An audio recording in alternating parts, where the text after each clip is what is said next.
Ada satu permasalahan yang merujuk kepada berpuasa pada hari Sabtu, ya, apa hukumnya? Dan insya-Allah kita dah jelas. Seperti mana dalam hadis Rasulullah mengatakan, jangan kamu berpuasa pada hari Sabtu kecuali dalam apa yang telah difardukan.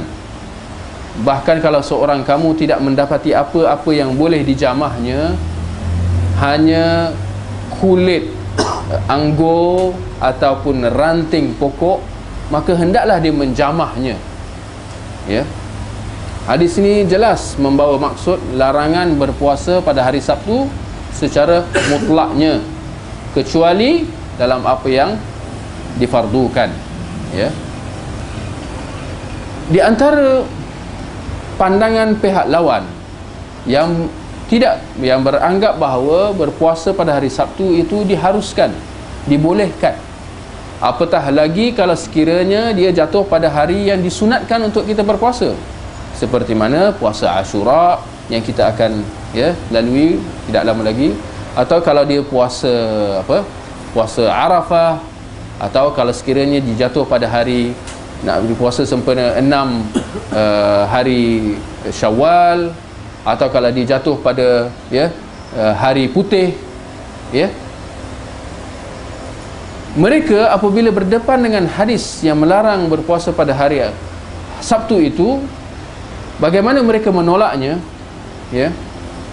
Di antara yang hujah yang mereka bawa adalah mereka mengatakan bahawa hadis yang melarang berpuasa pada hari Sabtu yang kita bacakan tadi itu, hadis yang melarang berpuasa pada hari Sabtu itu adalah hadis syadz, hadis yang ganjil. Ramai yang terpengaruh dengan hujah ini. Memang tak dinafikan bahawa hujah ini dibawakan oleh ulama yang memang kita akui, yang memang kita hormati dan memang diiktiraf. Tapi hujahnya mengatakan bahawa hadis larangan berpuasa pada hari Sabtu itu adalah syadz, ganjil. Syekh Al-Albani menyanggah dakwaan ini, mengatakan bahawa hadis berpuasa pada hari Sabtu itu adalah syadz. Dengan Syekh Al-Albani mengatakan bahawa untuk kita mengatakan bahawa satu hadis itu syadz, itu adalah satu istilah yang digunakan oleh para ulama hadis yang membawa maksud yang khusus. Apa dia hadis syadz? Adalah hadis yang diriwayatkan, sebuah hadis yang diriwayatkan oleh seorang perawi yang thiqah, tetapi riwayat hadisnya itu menyalahi riwayat perawi yang lebih thiqah daripadanya, atau menyalahi riwayat perawi-perawi yang lebih ramai daripada dia. Itu takrif hadis syadz. Hadis riwayat seorang perawi yang thiqah yang menyalahi riwayat perawi yang lebih thiqah daripadanya atau yang lebih ramai daripadanya. Apa yang kita maksudkan, apa yang ditekankan oleh Syekh Al-Albani? Syekh Al-Albani mengatakan bahawa dalam satu hadis yang sama, dia kena hadis yang sama, datang daripada seorang perawi. Contohnya perawinya sampai kepada, dia merujuk kepada kisah yang sama misalnya. Seperti mana dalam di antara contoh hadis syadz adalah hadis yang diriwayatkan dalam Imam Muslim, di mana bahawasanya Rasulullah, Ibn Abbas kata Rasulullah kahwin dengan Maimunah dalam keadaan Rasulullah berihram. Tapi datang satu riwayat yang lain dalam Bukhari, di mana Maimunah mengatakan sendiri bahawa Rasulullah berkahwin dengannya sedangkan Rasulullah dalam keadaan halal, maknanya tak ihram. Maka para ulama menyimpulkan bahawa hadis riwayat Ibn Abbas itu adalah syadz. Perawinya thiqah, seperti mana hadis Maimunah itu pun thiqah, tapi mereka mengatakan bahawa masalahnya kat mana? Ibnu Abbas tu sendiri, dia yang syadz, kerana riwayat dia menyalahi riwayat tuan badan tu sendiri, Maimunah. Ibnu Abbas kata Rasulullah kahwin dengan Maimunah dalam keadaan ihram. Maimunah sendiri kata bahawa Rasulullah kahwin dengan dia dalam keadaan halal, tak ihram. Yang mana nak didahulukan? Dua-dua perawi thiqah. Tapi ulama kata riwayat Maimunah itu lebih thiqah, kerana dia menceritakan tentang diri dia sendiri, dia lebih mengetahui. Apa yang dapat kita lihat dalam hadis syadz, dia kembali kepada hadis yang sama, kisah yang sama. Tetapi bagaimana, apakah boleh digunakan istilah syadz sekiranya ia merujuk kepada hadis yang lain oleh perawi yang lain? Syekh Albani kata kita tak boleh kata kalau datang riwayat yang lain daripada perawi yang lain merujuk kepada situasi keadaan yang lain tetapi berbeza dengan riwayat yang pertama. Apakah kita nak kata hadis syadz? Syekh Albani kata itu tak menepati istilah hadis syadz. Dalam masalah puasa hari Sabtu ada hadis-hadis yang lain dalam Bukhari, Muslim, di mana Rasulullah mengatakan bahawa di antaranya Rasulullah kata jangan kamu mengkhususkan hari Jumaat dengan puasa kecuali dengan kamu berpuasa sehari sebelumnya atau sehari selepasnya. Tapi hadis ni diriwayatkan oleh perawi yang lain dalam situasi yang lain, berbeza dengan hadis Rasulullah kata jangan kamu berpuasa pada hari Sabtu kecuali dalam apa yang difardukan. Ini dua hadis yang berbeza oleh perawi yang berbeza. Apakah kita nak mengatakan bahawa hadis yang melarang ini syadz? Dia menyalahi definisi hadis syadz itu sendiri. Maka Syekh Albani mengatakan bahawa ini bermakna kalau kita ada berpegang dengan satu hadis, lalu datang hadis yang lain yang tidak menepati mazhab kita, yang tidak menepati hadis yang kita pegang, apakah dengan mudah kita boleh menolak hadis yang sahih itu dengan kata oh ni syadz? Contohnya ada hadis Rasulullah kencing berdiri, kan? Tapi dalam masa yang sama ada hadis Rasulullah melarang kencing berdiri. Yang mana kita nak pegang? Oh, orang, adakah dengan sewenang-wenangnya seorang tu boleh berpegang dengan hadis yang bahawasanya Rasulullah kencing berdiri, lalu dia menolak hadis Rasulullah melarang kencing berdiri itu dengan mengatakan oh ni hadis syadz kerana bercanggah dengan peristiwa Rasulullah kencing berdiri? Adakah boleh begitu? Begitu juga dengan Rasulullah dalam satu peristiwa Rasulullah minum berdiri, tapi dalam riwayat yang lain, hadis yang lain, Rasulullah melarang daripada minum berdiri. Boleh tak seorang tu datang mengatakan bahawa oh riwayat yang Rasulullah larang minum berdiri syadz? Boleh macam tu?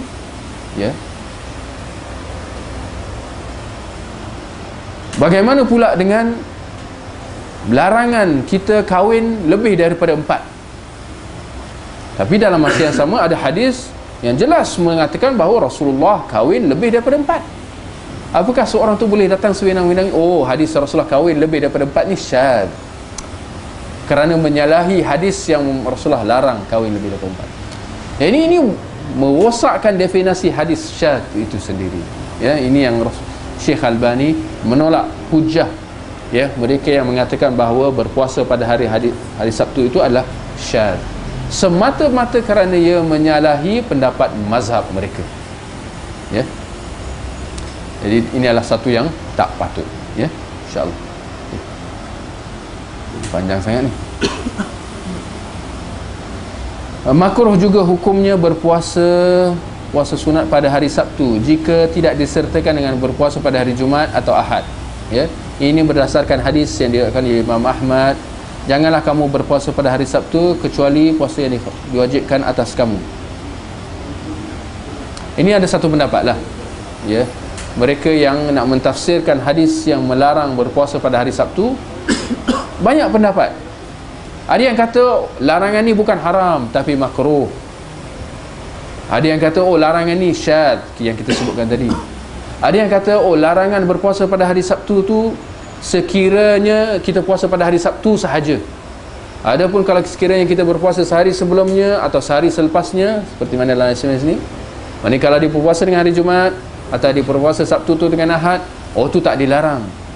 Ada pendapat kata oh kalau hadis larangan berpuasa pada hari Sabtu tu kalau sekiranya tujuan dia adalah untuk mengagungkan hari Sabtu tu, itu dilarang. Tapi kalau dengan sebab yang lain, apatah lagi kerana sebab puasa sunat Ashura, Arafah dan sebagainya, maka itu tak dilarang. Ini di antara banyak ya tafsiran-tafsiran bagi merujuk kepada hadis yang difardukan. Yang hari Sabtu dan Ahad untuk mengisi kaum Yahudi. Tak ada hadis macam tu tau. Tak ada hadis macam tu. Ya, ini ijtihad semata-mata. Ya. Yang ada Jumaat dan Sabtu. Jangan kamu mengkhususkan puasa hari Jumaat, ya, kecuali dengan kamu berpuasa sehari sebelumnya iaitu Khamis, atau sehari selepasnya iaitu Sabtu. Ya. Hadis dalam riwayat Bukhari. Hadisnya sahih. Tapi Ahad tak ada. Tapi ini pendapat ijtihad. Disandarkan kepada Imam Ahmad. Imam Ahmad kata jangan dikhaskan hari Sabtu tu, kecuali sehari sebelum atau sehari selepas. Itu ijtihad, ya, tanpa ada hadis, sandaran hadis. Jadi banyak tafsiran-tafsiran yang diberikan. Syekh Albani menekankan, dia kata mana mungkin kita bagi tafsiran macam tu, sedangkan kalau kita baca hadisnya, jangan kamu mengkhususkan, ya, jangan kamu berpuasa pada hari Sabtu kecuali dalam apa yang difardukan. Lalu Rasulullah menekankan lagi, Rasulullah tekankan satu dah, kecuali dalam apa yang difardukan. Rasulullah tak kata kecuali dengan kamu berpuasa sehari sebelumnya atau sehari sebelasnya. Rasulullah tak kata macam tu. Rasulullah kata kecuali apa? Yang difardukan. Jadi Syekh Albani tekankan, Rasulullah dah bagi pengecualian satu je, yang fardu je. Rasulullah tak kata oh kecuali kalau puasa hari tu puasa sunat, Arafah, Ashura, 6 Syawal dan sebagainya, hari putih. Rasulullah tak kata macam tu. Rasulullah mengecualikan puasa fardu sahaja. Bahkan Rasulullah menekankan lagi, nak mengatakan bahawa maksudnya bukan makruh tetapi haram. Dan Rasulullah menekankan, kalau sekiranya seorang kamu tidak mendapati apa-apa untuk dijamahnya kecuali kulit anggur atau ranting dahan, maka hendaklah dia menjamahnya. Itu nak kata apa tu? Wajib berbuka dalam keadaan apa sekali pun, tak ada makanan pun, ada kulit anggur pun, kunyahlah kulit anggur tu. Tak dapat kulit anggur, kunyahlah ranting-ranting pokok tu. Kewajipan berbuka pada hari Sabtu dan larangan berpuasa. Jadi Syekh Albani kata ini jelas menunjukkan bahawa hadis ini perlu didahulukan, seperti mana kaedah usul fiqh mengatakan bahawa kalau ada hadis larangan dan hadis yang mengharuskan, hadis larangan perlu didahulukan, kerana tidak ada larangan kecuali menunjukkan bahawa sebelumnya dibolehkan. Maka itu datang hadis yang zahirnya membolehkan, ini sebelum. Lalu datang hadis yang melarang, jelas hadis yang melarang ini datang kemudian, dan itu yang muktamad, ya, hadis larangan. InsyaAllah boleh, insyaAllah. Memang tak ada, tapi kesimpulannya memang ada khilaf lah. Ada khilaf. Tapi ini masalah kita nak pilih yang mana satu. InsyaAllah kita dah bagi penjelasan, ya, yang mana yang sepatutnya menjadi pilihan, ya, yang mana yang rajih, yang mana yang lebih kuat, yang mana yang lebih menepati hadis itu sendiri, ya, maksud hadis itu sendiri, ya, perlu dihimpunkan semua hadis-hadis dan dibuat kesimpulan, ya, insyaAllah. Baik, subhanakallahumma wa bihamdik, asyhadu an la ilaha illa ant, astaghfiruka wa atubu ilaik.